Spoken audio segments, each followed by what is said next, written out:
Caste tribe कर्मचारी महासंघाच्या वतीने जिल्हाधिकारी कार्यालयासमोर धरणे आंदोलन।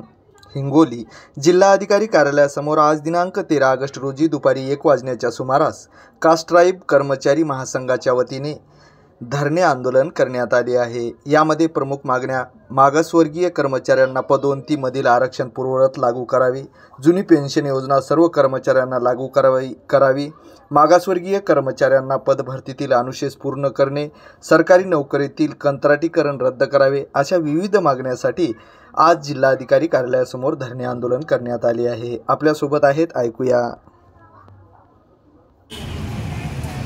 आज आम्ही इथे मागासवर्गीय कास्ट ट्राइब संघटनेकडून जो आंदोलनाचा इशारा दिलेला आहे, यामध्ये आमच्या मागासवर्गीय कर्मचाऱ्यांच्या ज्या आरक्षणाचे पदोन्नती आहे ती पदोन्नती आम्हाला मिळाली पाहिजे।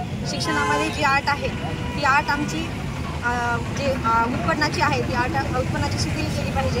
त्यानंतर आमची जी जुनी पेन्शन आहे ती जशाच तशी आमची लागू केली पाहिजे। याचबरोबर आमच्या मागासवर्गाच्या ज्या काही अडचणी आहेत ह्या सरकारने आमच्या दूर केल्या पाहिजे।